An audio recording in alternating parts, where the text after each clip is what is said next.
Next point आहे method for obtaining coherent sources. तर coherent sources जे दोन कोहेरंट सोर्सेस ऑप्टेन करण्यासाठी काही मेथड्स आहेत. त्यामुळे आपल्याला माहिती आहे ऑलरेडी. तर एकाच सोर्सपासून आलेलं लाईट जे आहे हे दोन वेगवेगळे सोर्स घेऊन आपण जर लाईट मिक्स केली तर त्यामध्ये त्या 6 कंडिशन जे आहेत इंटरफरन्सच्या त्या सॅटिस्फाय होत नाही. त्यामुळे आपण इथं एकाच सोर्सपासून आलेलं लाईट जे आहे त्याचे परत दोन व्हर्च्युअल सोर्सेस करून आपण त्या दोन व्हर्च्युअल सोर्सेसपासून आलेले लाईट जे आहेत ते आपण इंटरफेअर करतो. याच्यामध्ये 6 कंडिशन सॅटिस्फाय होतात. त्यासाठी वेगवेगळ्या मेथड्स आहेत. त्यामध्ये पहिली मेथड आहे ती लॉयड्स मिरर. याची ही डायग्राम आहे आणि करस्पॉन्डिंग हे ॲनिमेशन आहे. तर हा जे लॉयड्स मिरर जे आहे ह्याचं मेथड जे आहे ह्यामध्ये the light from a source is made to fall at grazing angle on a plane mirror. तर सोर्सपासून येणारा लाईट जे आहे हा सोर्स आहे रिअल सोर्स. इथून येणारी हा मिररवरती लाईट इन्सिडेंट होते. इथून ही रिफ्लेक्टेड लाईट आहे. ही रिफ्लेक्टेड लाईट आणि ही डायरेक्ट इन्सिडेंट लाईट आहे. Light falls directly on the screen as shown by the blue lines and light falls after reflection shown by the red line. तर directly हा जो source आहे हा सोर्सपासून जी light emit झाली आहे ते आपण ब्लून दाखवलेलं आहे. त्यानंतर मिररवरती इन्सिडेंट होऊन रिफ्लेक्ट होऊन गेलेली लाईट जे आहे आपण रेड कलर दाखवलेलं आहे यामध्ये. The reflected light appears to come from a virtual source and so we get two sources. आता ही डायरेक्ट गेलेली लाईट जे ही वन लाईट आहे. आणखीन इथून जी ही मिररवरती इन्सिडेंट होऊन रिफ्लेक्ट होऊन आलेली लाईट जे आहे ह्या दोन लाईट जे रे आपण जर याचे बॅक साईड बघितलं तर आपल्याला ही लाईट इथून आल्यासारखी वाटते. Means appears to coming from this point.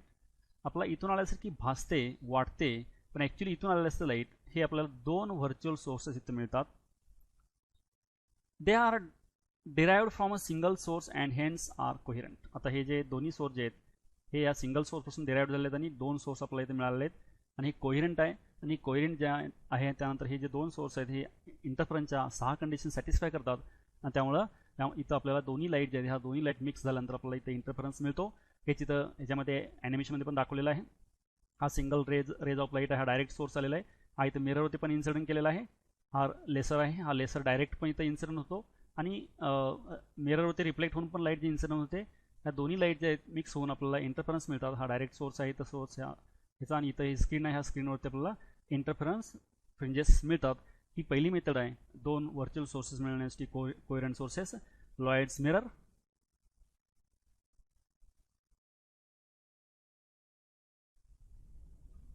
Next one is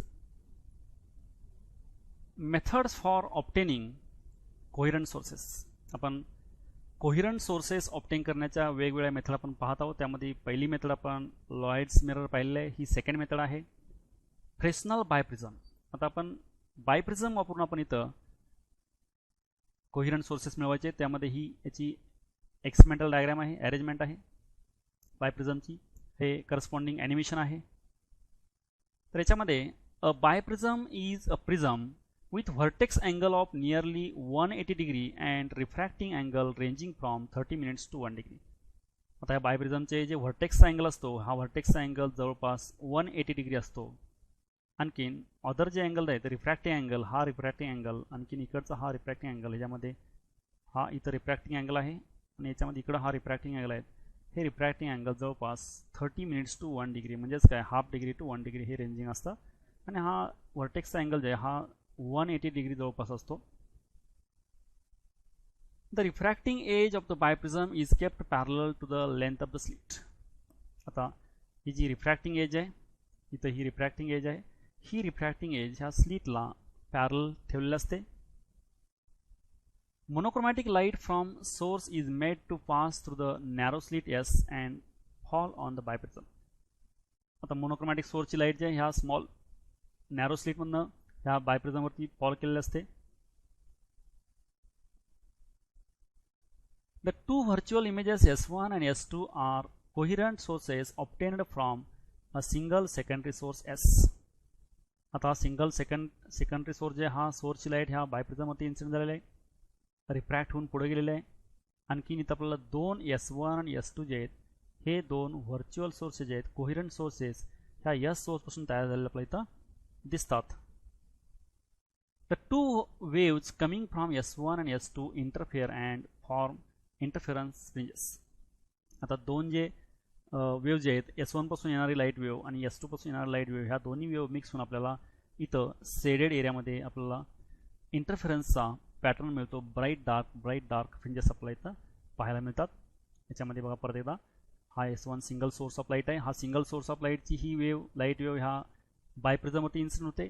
बायप्रिझमवरती incident होऊन रिफ्रॅक्ट होऊन इकडं ही लाईट वेव्ह गेलेल्या आहेत. आणि ह्या ज्या लाईट वेव्ज आहेत ह्या लाईट वेव्ह आपल्याला इथून ह्या S1 पासून आणखीन S2 पासून आलेले आहेत असं वाटतं. Means these two light waves are appears to diverge, that is appears to coming from S1 and S2. Hence this S1 and S2, these two sources are acts as virtual sources. यामध्ये हे virtual source आपल्याला act झाल्यासारखं वाटतात. आणि ह्या दोन virtual source पासून येणारी लाईट जी आहे ही लाईट मिक्स होऊन आपल्याला इथं ह्या शेडेड रिजनमध्ये ते फ्रिंजेस मिळतात, बँड्स मिळतात आणि हे ब्राईट डार्क फ्रिंजेस आपल्याला इथं पाहायला मिळतात. यामध्ये सुद्धा ह्या ॲनिमेशनमध्ये बघा ह्या सोर्सची लाईट जी आहे ही सोर्सची लाईट ह्या बायप्रिझमवरती इन्सिडेंट झालेला आहे. इन्सिडेंट झाल्यानंतर ह्या लाईट वेव्ह ज्या इकडे मिक्स झाले आहेत ह्या लाईट वेव्ह आपल्याला इकडून S1 आणि इकडून जे S2 सोर्स आहे ह्या दोन सोर्सपासून आले तसं वाटतात. आणखी इथं इंटरफरन्स पॅटर्न तयार होऊन आपल्याला इथे ह्या रिजनमध्ये हे ब्राईट डार्क आपल्याला फ्रिंजेस इथे मिळतात या ठिकाणी ह्या स्क्रीनवरती. आणि हे दोन सोर्स जे आहेत S1 आणि S2 इथं बघा हे लाईट दाखवले आहेत. ही लाईट वेव्ह इथे इन्सिडेंट झालेली आहे. ही लाईट वेव्ह इन्सिडेंट झाल्यानंतर ह्या बायप्रिझममधून पास होते. ही एका सिंगल सोर्सपासून येणारी लाईट आहे सिंगल सोर्सची. आणि ही लाईट पुढं रिफ्रॅक्ट होऊन पुढं ह्या जे रिफ्रॅक्ट झालेले रेज आहेत हे रिफ्रॅक्ट झालेले रेज पुढे ह्या स्क्रीनवरती इन्सिडेंट होऊन ह्या दोन सोर्सचे लाईट जे आहेत इकडे आलेल्या रिफ्रॅक्शन आफ्टर रिफ्रॅक्शन आणि इथं आपल्याला हा बँडचा फ्रिंजचा पॅटर्न ह्या स्क्रीनवरती दिसतो. इथं ब्राईट डार्क असे बँड्स इथे तयार झालेले आहेत. ह्या स्क्रीनवरती ABCD हे स्क्रीन दाखवले बघा इथं त्याच्यावरती हे बँड्स तयार झालेले आहेत. आणि हे जे लाईट सोर्स आहेत हे लाईट सोर्सची जी लाईट रिफ्रॅक्ट होऊन आलेले आहेत हे इथं जे इथं बँड्स आपल्याला मिळाले ह्याचे ही लाईट आपल्याला पाठीमागून इकडून ह्या दोन व्हर्च्युअल सोर्सपासून इथं दाखवले बघा ह्या दोन व्हर्च्युअल सोर्सपासून आल्यासारखे वाटते भासते. इथं ह्यामध्ये रे डायग्राम दिसते बघा हे रेज आता इथं 4 रेज हे चालले आहेत. इथं इन्सिडेंट ह्यावरती होतात ह्या बायप्रिझमवरती इथे इन्सिडेंट झालेले आहेत हे रेड रे. आणखीन रिफ्रॅक्शन नंतर हे आफ्टर रिफ्रॅक्शन बघा इकडं रिफ्रॅक्शन होऊन चाललेले रे आहेत. रेड कलरचे रे आपल्याला इथे दिसतात.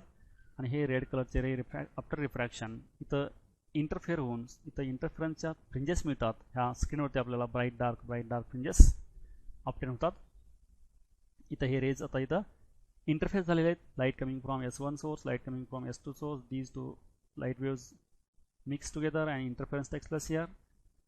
These lights are appears to coming from this S1 source and this S2 source. ह्या दोन लाईट ज्या आहेत आपल्याला इथून आणि इथून आल्यासारख्या वाटतात, ॲपियर होतात, भासतात. आणि ह्या ज्या लाईट आहेत ह्या लाईट इथं मिक्स होऊन आपल्याला इथं फ्रिंजेस मिळालेल्या आहेत. ह्या इथं स्क्रीनवरती फ्रिंजेस दिसतात बघा ह्या ब्राईट डार्क फ्रिंजेस. ही सेकंड मेथड आहे. फ्रेशनल बायप्रिझम वापरून आपण हे दोन व्हर्च्युअल सोर्सेस तयार केलेले आहेत. आणि इथं या इंटरफरन्सच्या 6 कंडिशन सॅटिस्फाय होतात आणि 6 कंडिशन सॅटिस्फाय झाल्यामुळे इथं इंटरफरन्स होतो आणि आपल्याला इथं स्क्रीनवरती बँड्स मिळतात.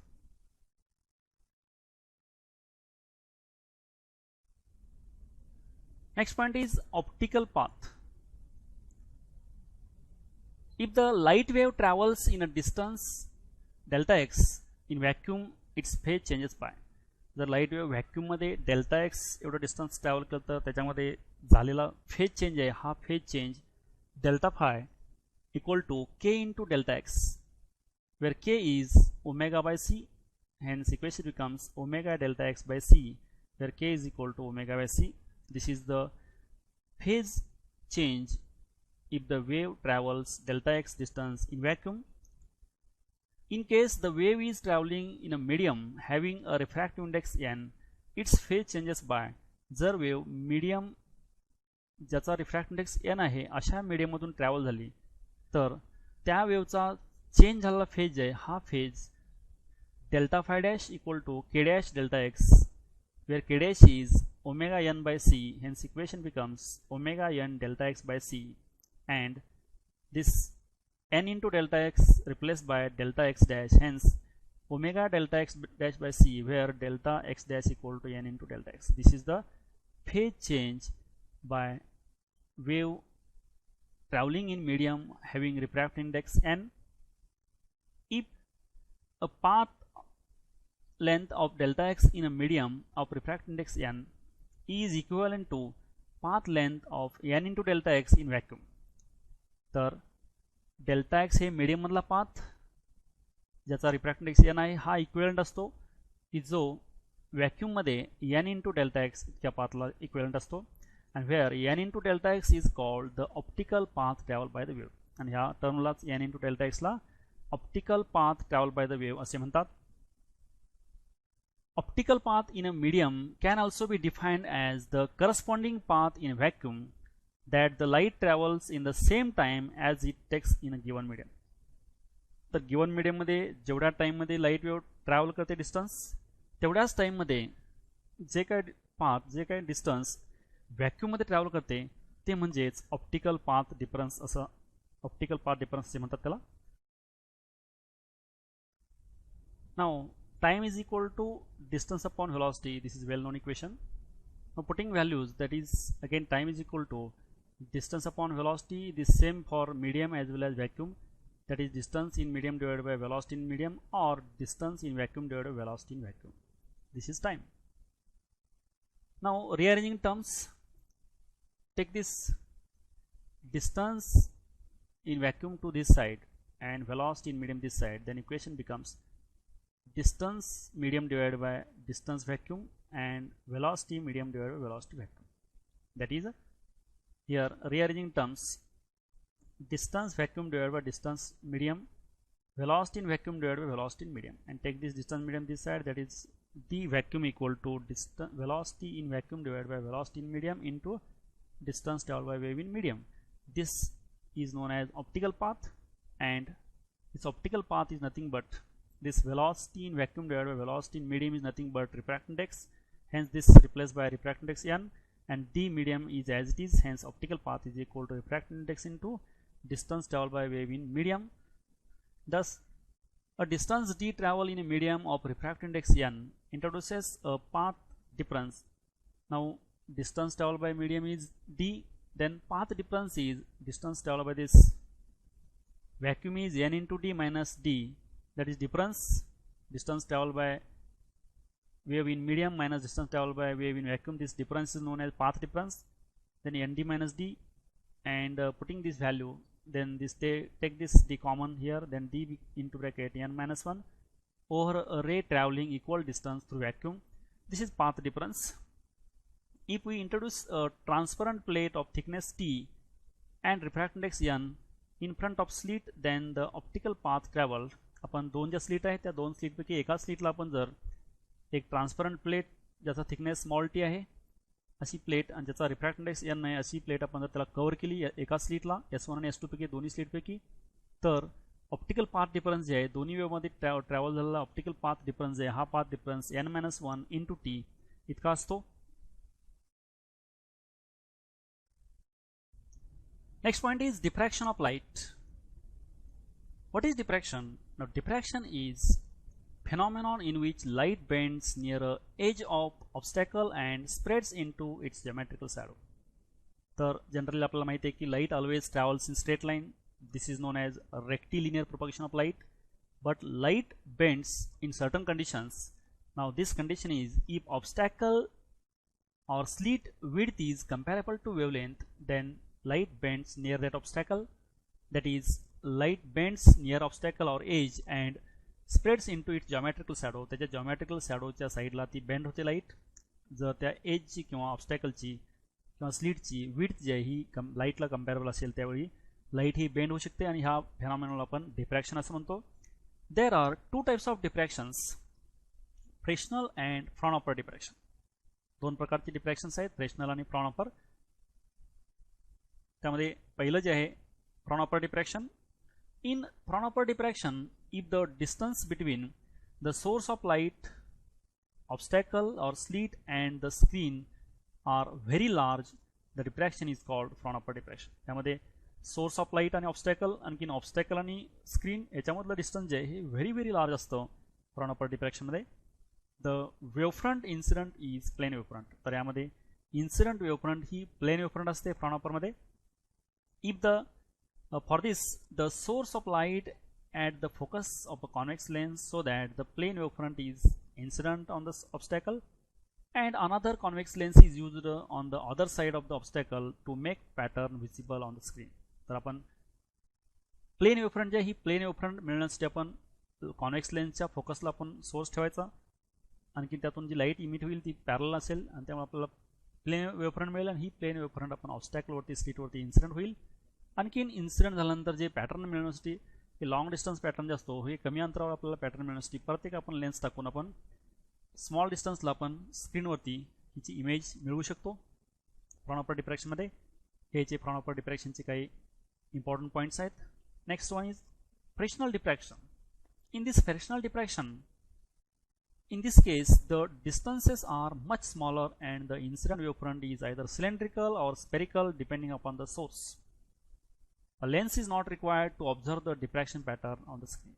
तर याच्यामध्ये डिस्टन्सेस जे आहेत, सोर्स ऑब्स्टॅकल आणखीन ऑब्स्टॅकल स्क्रीन हे डिस्टन्स व्हेरी स्मॉल असतं. आणखीन यामध्ये जे वेव फ्रंट वापरतो आपण ही सिलेंड्रिकल किंवा स्पेरिकल वेवफ्रंट असते, ती सोर्सवर डिपेंड असते. आणखीन ह्याच्यामध्ये lens is not required to observe diffraction pattern. Diffraction pattern हा कमी अंतरावरती डिस्टन्स कमी अंतरावरती मिळत असल्यामुळं इथं लेन्सची काही जरूरत नाही, म्हणजे डिफ्रॅक्शन पॅटर्न मिळवण्यासाठी lens is not required here. जर the some important points about Fraunhofer and fractional diffraction. There are two types of diffractions, fractional and Fraunhofer.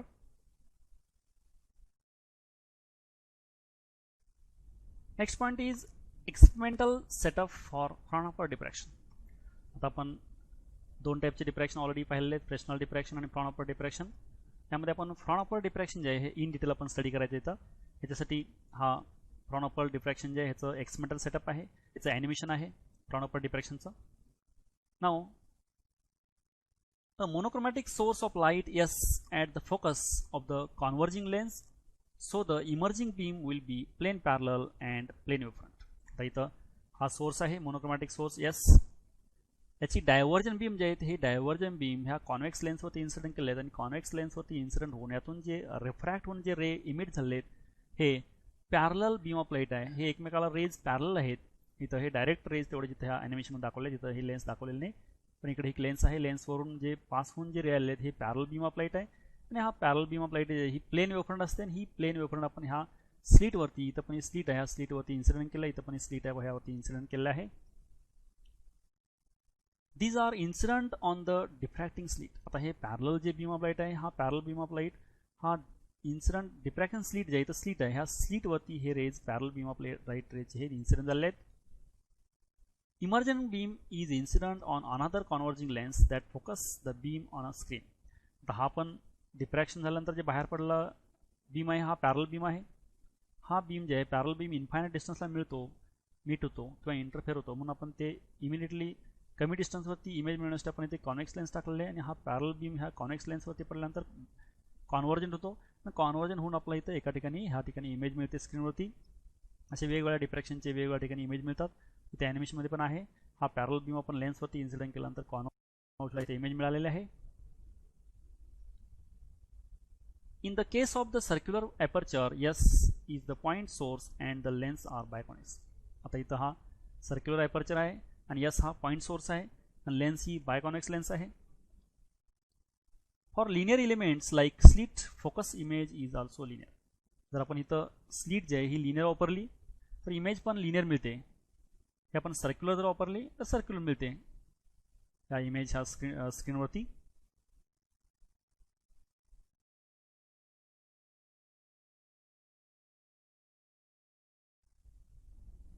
Next one is Fraunhofer diffraction at a single slit. तर single स्लीटवरती फ्रॉनॉपरचं diffraction कसं होतं आपण in डिटेलमध्ये बघायचं आहे. त्यासाठी हे एक्सपेरिमेंटल सेटअप आहे, त्याचं करस्पॉन्डिंग ॲनिमेशन आहे.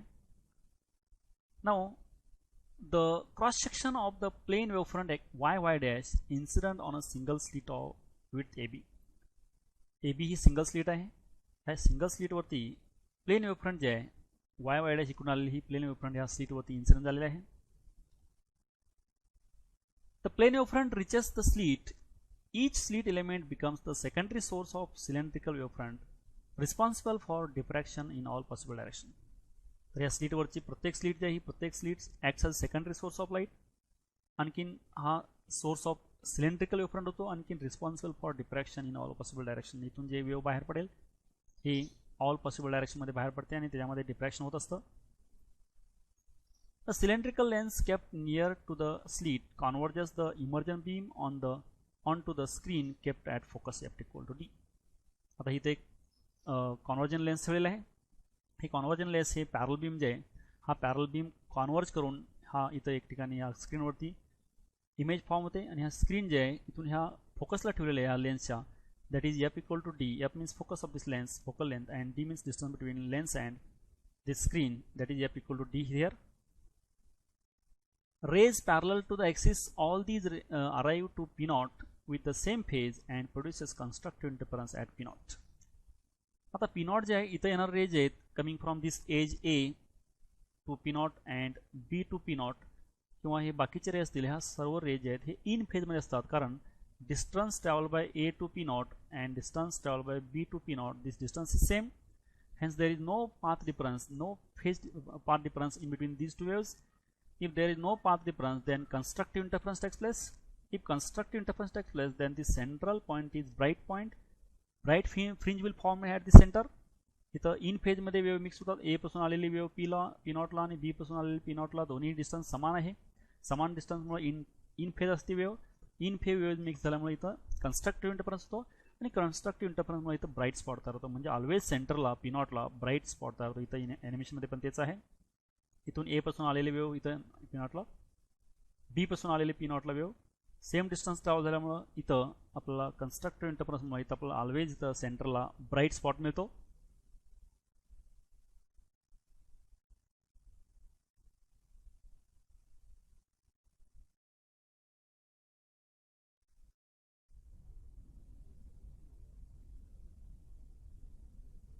If point P at angular position theta, then path of rays between AB and AC are BC equal to A sin theta equal to lambda. जर आपण P पॉईंट घेतला, आपण हा P point जे याचा angular position theta आहे, म्हणजे आपण स्टार्टिंगचा P नॉट जे घेतला आहे हा P नॉट पासून O पर्यंत आणि O पासून P पर्यंत हा जे अँगल आहे हा अँगल थिटा आहे. त्यामध्ये AB आणि AC जे रे आहेत, AB आणि AC ह्यामधला BC हा जे आहे हा BC हा इतका पाथ डिफरन्स आहे. म्हणजेच ए पासून P पर्यंत जायला लागणारा पाथ जे आहे आणि B पासून C पर्यंत जायला लागणारा पाथ जे आहे ह्या दोन्ही पाथमध्ये BC इतका डिफरन्स आहे. हा BC डिफरन्स जे आहे आपण ट्रायंगल ABC हा जर कन्सिडर केला तर ABC हा राईट अँगल ट्रायंगल आहे आणि या राईट अँगल ट्रायंगलमध्ये साइन A घेतल्यानंतर आपल्याला BC डिवाइड बाय AB येतं आणि AB म्हणजे स्लिट विड्थ A आहे म्हणून BC equal to A sine theta आणि हे लॅम्बडा आहे. Let K be the mid point of AC. K हा जे आहे AC चा मिड पॉईंट आहे. Therefore OK equal to half into BC. O to K हे जे डिस्टन्स आहे त्या BC च्या हाफ येतं आणि ते लॅम्बडा बाय 2 आहे. Thus the path difference between AP and OP is, आता A टू P आणि O टू P जे ह्या दोन्ही मधला पाथ डिफरन्स आहे लॅम्बडा बाय 2 येतो. Thus all such pairs of points between AO and OB, आता A to O and O to B हे जे दोन हाफ पाथ जे आहेत इथून येणारे रेज आहेत सगळे will produce destructive interference at P. This makes point P to be the first minimum. हे AO पासून येणारे इतर रे जे आहेत Pला आणि OB जे आहेत इथून येणारे जे Pला रे आहेत ते सर्व पाथ डिफरन्स ह्यामध्ये हाफ असतो आणि इथं डिस्ट्रक्टिव्ह इंटरफरन्स होतो आणि मिनिमम लाईट मिनिमम इंटेन्सिटीचा डार्क बँड इथं तयार होतो. Hence at the location of nth minima the path difference between extreme rays A sine theta equal to n lambda. आता हा पाथ डिफरन्स इथं ऑलरेडी आपण कॅल्क्युलेट केलेला आहे. BC A साइन थिटा जे आहे हे मिनिमासाठी डिस्ट्रक्टिव्ह इंटरफरन्ससाठी डिस्ट्रक्टिव्ह हे डिफ्रॅक्शन जे आहे डिफ्रॅक्शनमध्ये ही n लॅम्बडा ही कंडिशन आहे म्हणून आपण A साइन थिटा हा पाथ डिफरन्स n लॅम्बडाला इक्वेट केला आहे. फॉर मिनिमाची कंडिशन आहे n लॅम्बडा.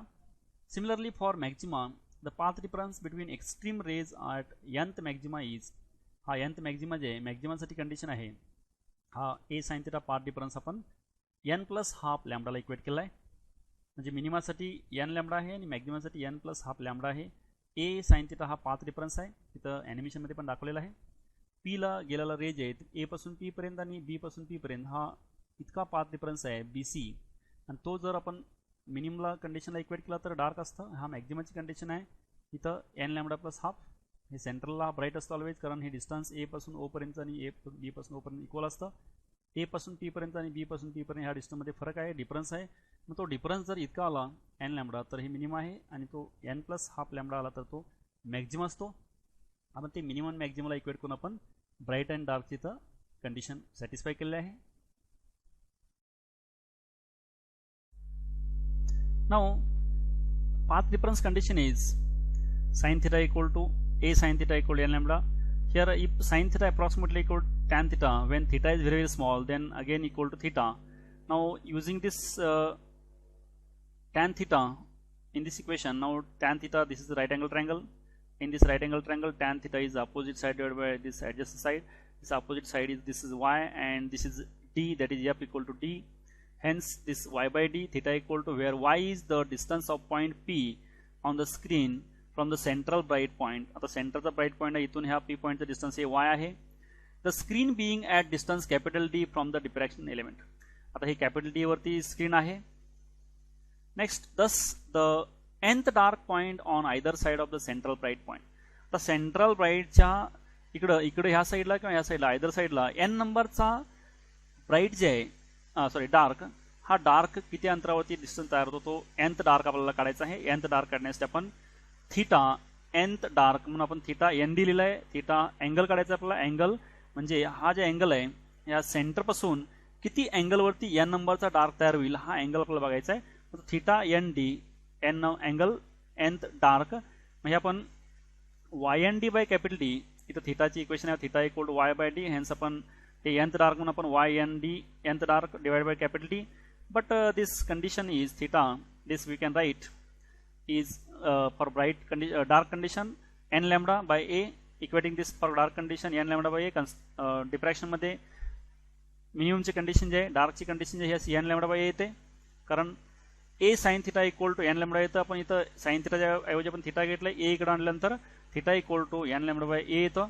यामध्ये आपण रिअरेंज केलं, n लॅम्बडा इथं ठेवलं, d इकडे आणल्यानंतर n y n d, म्हणजे y डिस्टन्स आहे nth डार्क बँड फॉर डार्कसाठी n lambda d by d, आणि लॅम्बडा d बाय d हे विड्थ असतं म्हणून आपण n इंटू विड्थ.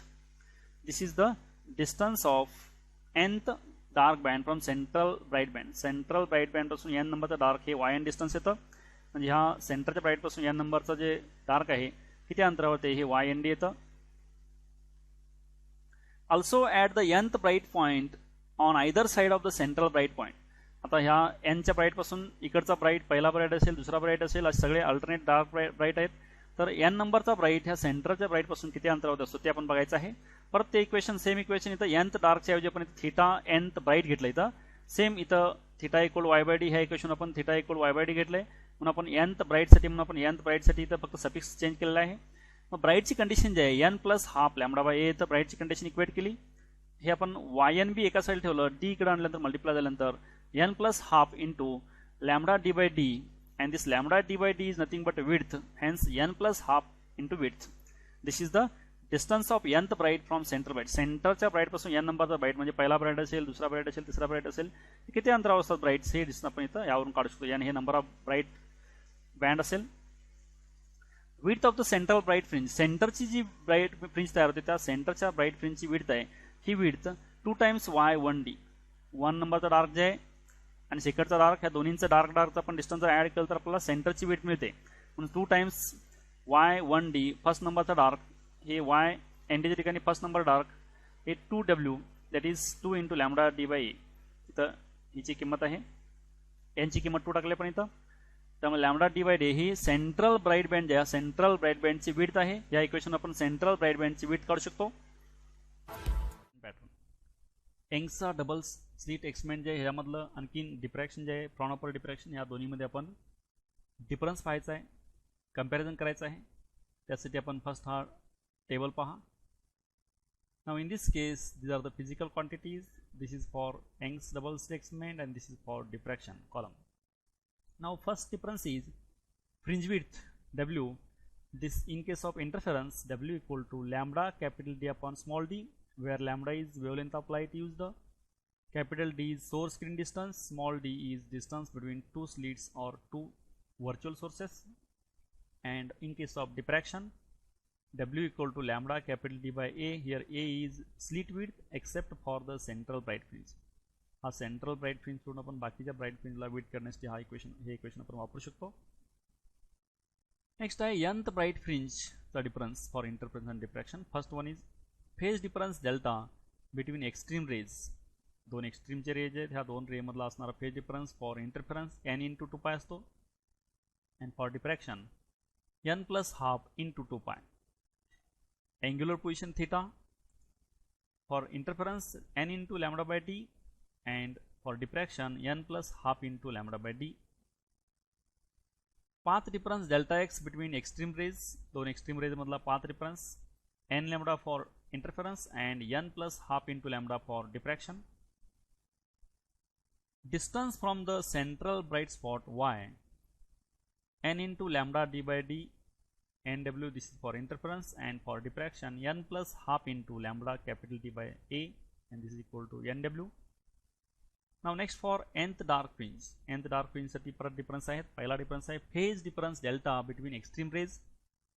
दोन एक्स्ट्रीम रेज मधील फॉर डार्क फ्रिंज साठी फेज डिफरन्स आहे n - ½ × 2π and for diffraction n × 2π. Angular position theta for interference n - ½ × λ/d and for diffraction n × λ/d. Path difference delta x between extreme rays n - ½ λ, this is for interference, and for diffraction n × λ. Distance from the central bright spot y n - ½ × λ capital D by small d, this is nw for interference, and for diffraction n × λ d by small a equal to nw. आता यामध्ये आपण जर observation केलं तर nth bright फ्रिंजच्या ज्या इंटरफरन्सच्या conditions आहेत, या बघा या सर्व चारही कंडिशन्स, ह्या कंडिशन्स nth ब्राइट फ्रिंजच्या इंटरफरन्सच्या कंडिशन nth डार्क फ्रिंजला डिफ्रॅक्शनला येतात. आणखीन nth ब्राइट फ्रिंजच्या डिफ्रॅक्शनच्या ह्या ज्या कंडिशन्स आहेत त्या तिथं nth डार्कच्या इंटरफरन्सच्या कंडिशनला येतात.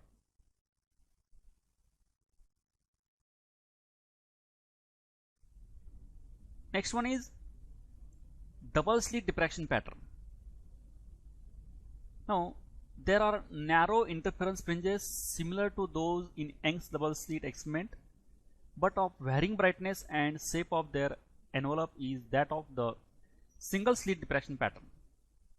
यामध्ये बघा फर्स्ट जे आहे, जेव्हा आपण इंटरफरन्स बघतो, इंटरफरन्सच्या फ्रिंजेस जे आहे ब्राईट डार्क ब्राईटर, त्यामध्ये त्याची इंटेन्सिटी जी आहे अशी ही व्हॅरी होते ब्राईट डार्क ब्राईटरमध्ये.